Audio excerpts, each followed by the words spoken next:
शादीशुदा औरतें भूलकर भी ना पहने यह 7 गहने, वरना पति हो जाएगा कंगाल। दोस्तों, महिलाओं के लिए श्रृंगार करना बहुत ही ज़रूरी होता है, जिसके लिए स्त्रियां कई चीज़ों का प्रयोग करती हैं, जिसमें गहने सबसे महत्वपूर्ण भूमिका निभाते हैं। लेकिन दोस्तों, कुछ गहने ऐसे भी होते हैं जिन्हें महिलाओं को विवाह के बाद भूलकर भी नहीं पहनना चाहिए, वरना उनके पति को अनेक दुख और कष्ट उठाने पड़ते हैं। महिलाओं के लिए श्रृंगार करना बहुत ही ज़रूरी होता है, जिसके लिए स्त्रियां कई चीज़ों का प्रयोग करती हैं, जिसमें गहने सबसे महत्वपूर्ण भूमिका निभाते हैं। हमारे शास्त्रों में वैसे तो कई ऐसी चीज़ों के बारे में बताया गया है जो शादी के बाद महिलाओं को नहीं करना चाहिए।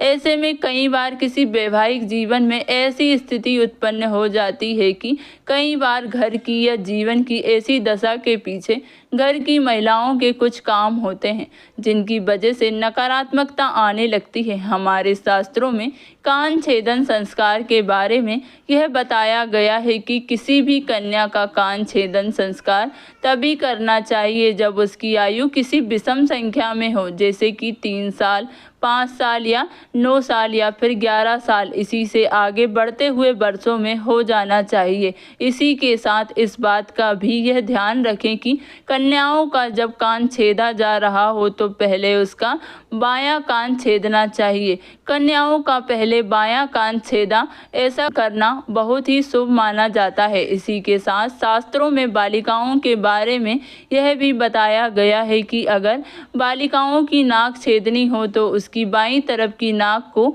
छेदना चाहिए।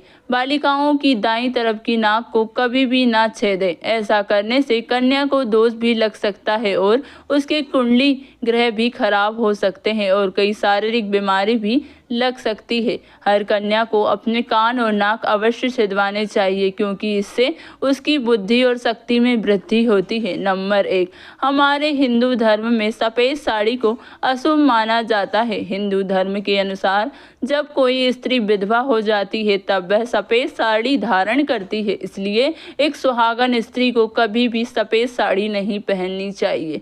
नंबर 2, आज के समय में कई महिलाएं सोने की बनी पायल और बिछियां पैरों में पहनने लगी हैं।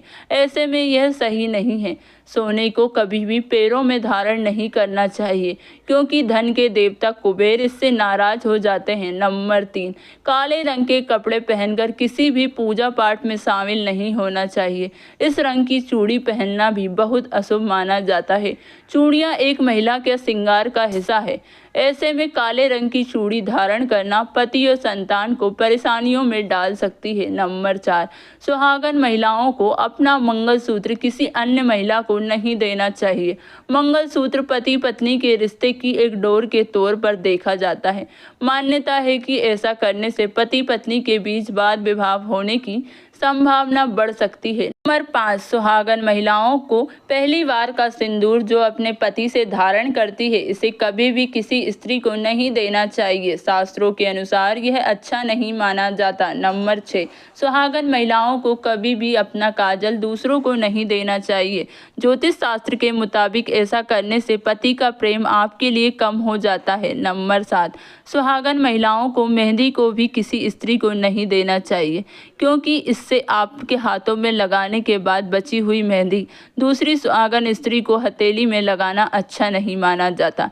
नंबर 8, सुहागन महिलाओं को कभी भी अपने हाथ में पहनी हुई चूड़ियां किसी दूसरे को नहीं देनी चाहिए। ऐसा करने से आपका भाग्य कमजोर हो जाता है। नंबर 9, शास्त्रों के अनुसार सुहागन महिलाओं को अपने माथे की बिंदी भी दूसरे को नहीं देनी चाहिए। इससे पति की जान का खतरा हो सकता है। नंबर 10, बिछिया को भी सुहागन महिलाओं की निशानी माना जाता है, इसलिए इन्हें भूलकर भी दूसरों को नहीं देना चाहिए। ऐसा करने से आपका सौभाग्य छिन सकता है, इससे आर्थिक समस्या भी आ सकती है। नंबर 11, शास्त्रों के अनुसार सुहागन महिलाओं को दूसरी स्त्री को अपनी शादी का जोड़ा नहीं देना चाहिए।